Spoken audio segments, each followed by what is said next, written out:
Coming up on Network Africa, 20 people killed in an overnight bus van crash in South Africa's Limpopo province.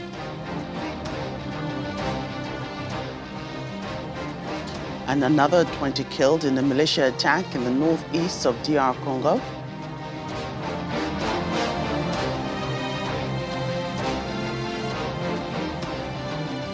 Plus, Kenya's President William Ruto deploys army over bandits' killing of over yet another 100 people.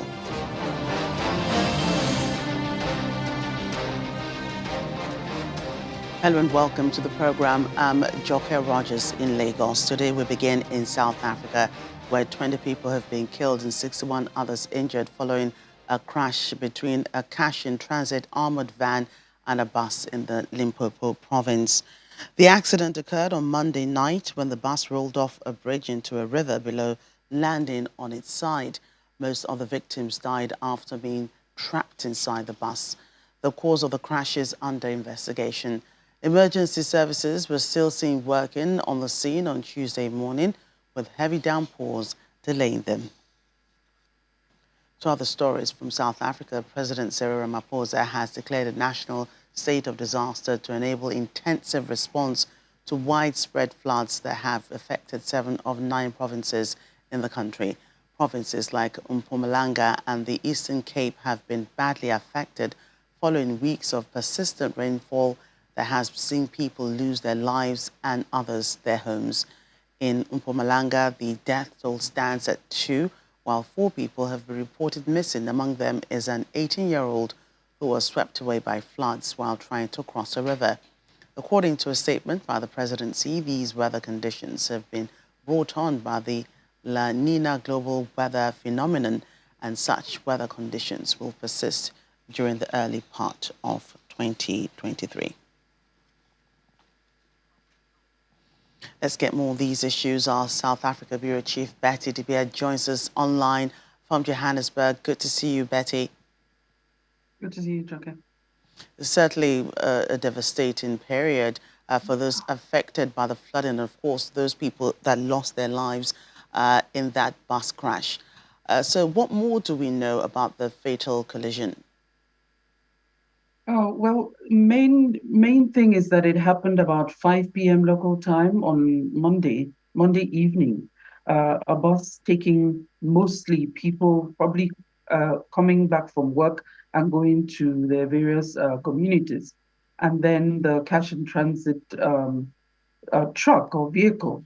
So the claim we have that hasn't been confirmed because investigations are still ongoing was that the cash in transit vehicle was about overtaking and lost control, going in an in now opposing direction with the truck and collided head on with the truck, which veered off the road. Just to give you a picture of the road in Limpopo, the roads, many of the roads, it's a highway, but it's mostly 2-lane highways, not very wide like you have in most of the major cities. So and then they were around a bridge, and the vehicle went off, the bus went off the road. I just listened to one of the survivors who can't really recall what exactly happened, but she said she only knew there was a problem when their truck or their bus went into the river or veered off the road. And she was the third out. The driver was the first out, another man, and then she was among those. But we know that 20 people have died, 19 on the scene, 1 at the hospital, then 68 people with various degrees of injuries. Some are still unaccounted for, but I understand that search and rescue and probably recovery has been concluded. The rain hasn't helped. We're having heavy rains at the moment in the country, but this is just one of so many that keeps happening, mostly on the highways. Last year, we had so many, almost every month, 11 people, 17 people, 15 people here and there, different provinces. And it's a problem, despite the repeated campaigns of government regarding careful or more responsible driving on the roads. Right.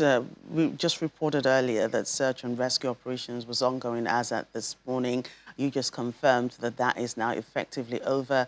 Can you confirm the number of survivors and what their condition is?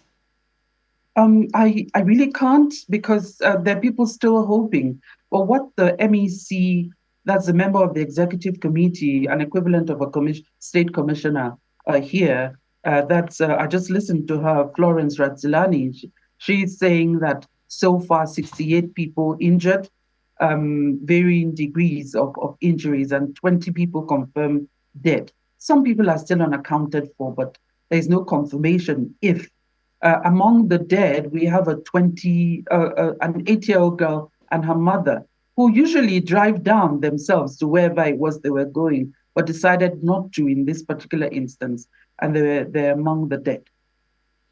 So with the prospect of, continuing heavy rain on the horizon, we did report flooding, after the crash that occurred on Monday night. What's being done to forestall future occurrences?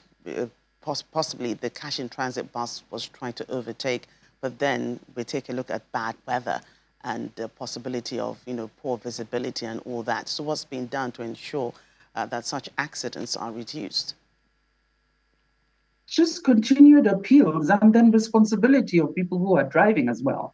You have what they call the Arrive Alive campaign that the government keeps repeating, and you have weather alerts daily from the South Africa Weather Service, and then the different departments in every province and nationally as well always talk up, because many of these cases you have fatigue, human error, over speeding, reckless driving. I'm not saying that's the situation in this case, but many of these cases where you have really, really high number of fatalities, it's usually the case for those that have been concluded that I mentioned earlier in the past months.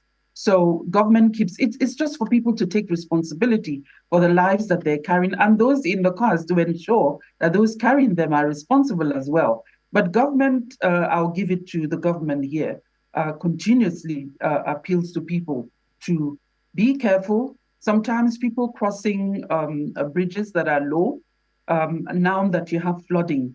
So some cars are swept away. Somewhere close to Pretoria, just yesterday, a family escaped. I think a family of 3 escaped when the SUV was swept off the road in Centurion near Pretoria. They are the lucky ones, but people there's repeated appeals now that you have rains and flooding for people to just be much more cautious. Even in that statement by the presidency talking about the state of disaster regarding the flooding, they're appealing to people as well to just play it safe, crossing rivers, crossing bridges, and just driving safely for their own safety. Okay, just finally here, getting back to, that accident. What about, the bodies that have been recovered? How are they identifying those who died? What's up with the families? How are they taking this? It must be a really devastating period for many of those in South Africa, in Limpopo. Yes, rightly so. And the Deputy Minister for Transport will be visiting families tomorrow in Limpopo. The Deputy Minister for Transport, that's Sindisiwe Chikunga, will be visiting the province tomorrow. But the local government, that's the provincial government, is also working with families who are looking for loved ones.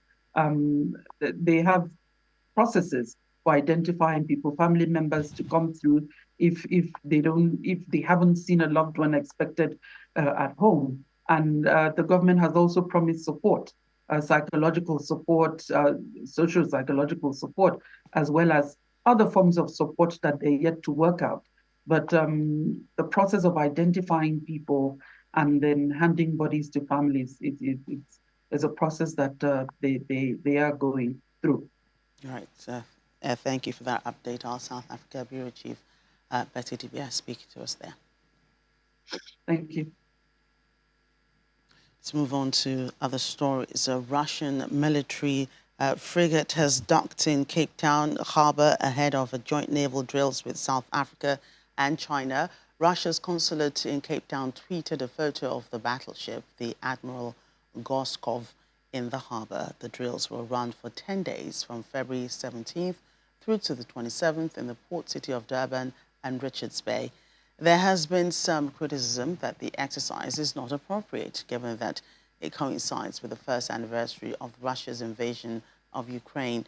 But the Defence Ministry has defended the planned drill, saying that South Africa has in the past hosted similar exercises with France, the US, and countries from the Western NATO military alliance. More than 20 civilians have been killed in new attacks by militiamen in Ituri, a gold-rich province in northeastern Democratic Republic of Congo. This is according to preliminary information gathered on Monday by the UN and civil society. Addressing the media in New York, Stefan Dujarric, a spokesman for the UN Secretary-General Antonio Guterres, added that the same militiamen also damaged medical facilities in a series of attacks on villages in Dujugu territory. A cooperative for the development of Congo, which has been accused for the atrocities, is a militia of several thousand men who claim to protect the Lendu tribe from the Hema tribe and the National Army in Ituri. After a decade of lull, the deadly conflict in the province between Hema and Lendu resumed in late 2017, causing more than 1.5 million people to flee. In 5 years, several thousand civilians have been killed in attacks perpetrated mainly on ethnic grounds. Meanwhile, fighting has continued between the Congolese army and the M23 rebel group, including the Kachanga axis and with the Virunga National Park in North Kivu Province, Democratic Republic of Congo. Speaking to reporters, UN spokesperson Mr. Dujarric said that the M23 reportedly took control of Bukombo, 13 kilometers northeast of Kichanga, prompting population displacement towards Goma. The mission continues its. Last Friday, the M23 took control of Bukumbo, 13 kilometers east of Kichanga, prompting population displacement towards Goma. The peacekeeping mission continues its engagement in Goma with various communities and local leaders to discuss the security and humanitarian situation in the province, as well as anti-MONUSCO sentiments, which hampers access to communities in need of immediate assistance, especially in the area around Kichanga. Separately, in Ituri province, according to preliminary reports, the armed group known as Codeco killed at least 20 civilians yesterday and burned several houses. They reportedly also damaged medical infrastructures in a string of attacks against villages in Jungu territory. At the same time, another armed group, the ADF, attacked 2 villages in Urumu territory, which resulted in at least 12 civilians killed, according to our reports. In Kenya, President William Ruto has ordered the army, to join a security operation against armed bandits in the northern Rift Valley region who have killed dozens of people in recent months. A government notice says the troops would be deployed to support the police starting Wednesday. It comes as the Interior Minister declared parts of 6 counties in the region as disturbed and dangerous, issuing a 30-day dusk-to-dawn curfew starting today. According to the Interior Ministry, more than 100 civilians and 16 police officers have been killed by bandits in the past 6 months.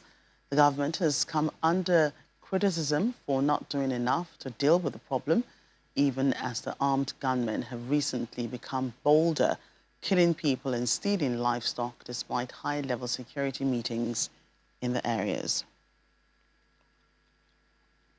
Still ahead on the program.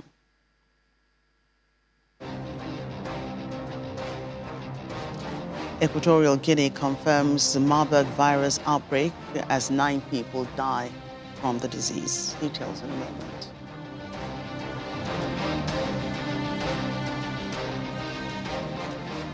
Welcome back to the program. Uganda's decision not to renew the mandate of the United Nations Rights Office is causing concern among opposition leaders and rights defenders after the body raised allegations of rights violations. The UN office said there was arbitrary detention of hundreds of people during elections, including critics of President Yoweri Museveni, and a lack of action to prosecute cases of torture.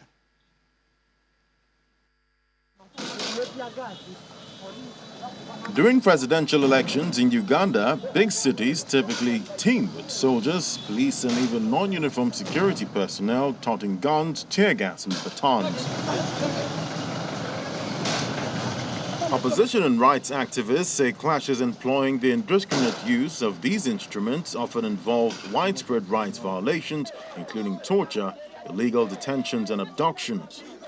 In a letter to the Office of the High Commissioner for Human Rights, the government intimated that the UN presence was no longer necessary because of the progress it has made in developing domestic capacity to monitor human rights compliance, including the emergence of a strong civil society. Critics of the government of President Yoweri Museveni, who has been in power since 1986, think differently. We think that the regime in Uganda should be isolated by all democracy-seeking people, by all people that have respect for human rights, democracy, and the rule of law.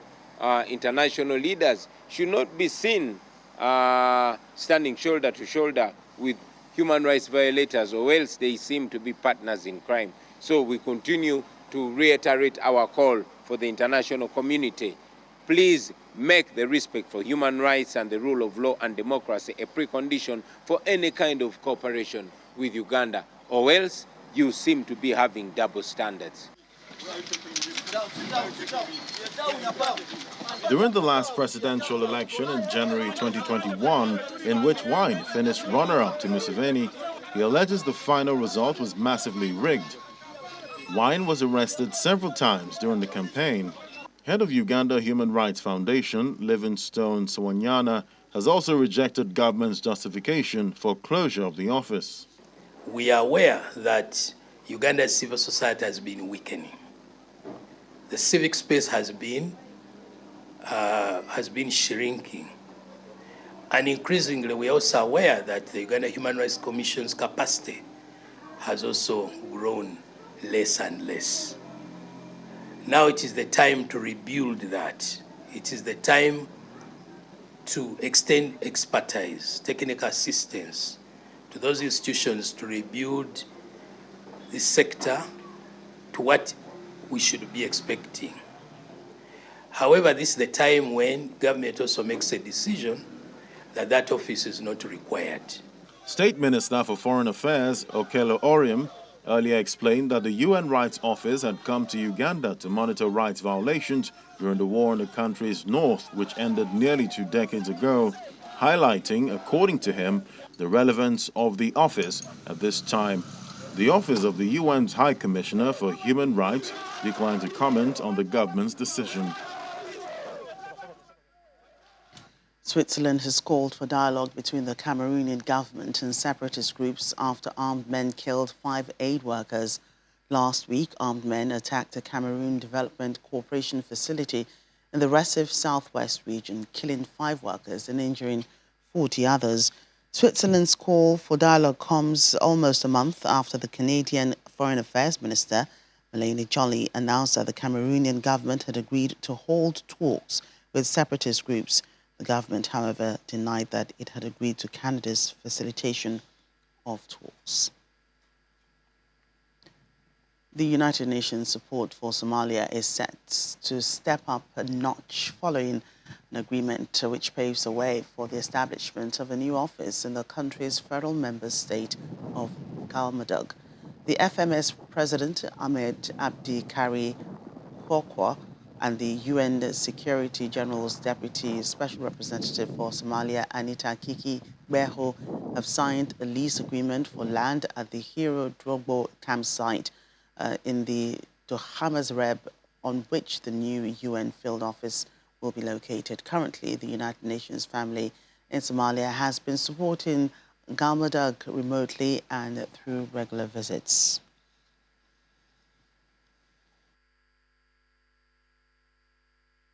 I thank President Koko for his perseverance, his patience, his support to the United Nations in identifying this location. Once the site is completed, or once the office is completed, it will provide a platform for the United Nations family and other international partners to support Galmudug in developing its institutions and delivering services in an inclusive manner to its people, including in recently recovered areas. The United Nations believes in Somalia's vision of a peaceful and a prosperous nation. In contribution, we therefore look forward to establishing a physical presence in Galmudug and deepening our cooperation with and support to the people and the government of Galmudug.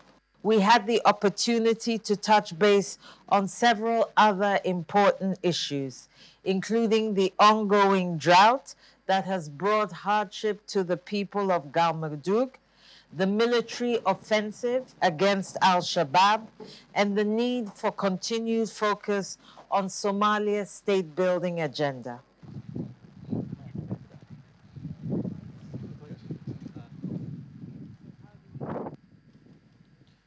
The United Nations mission in South Sudan, UNMISS, has handed over a renovated county judiciary and a new prison block to local authorities in western Equatorial's Maridi County.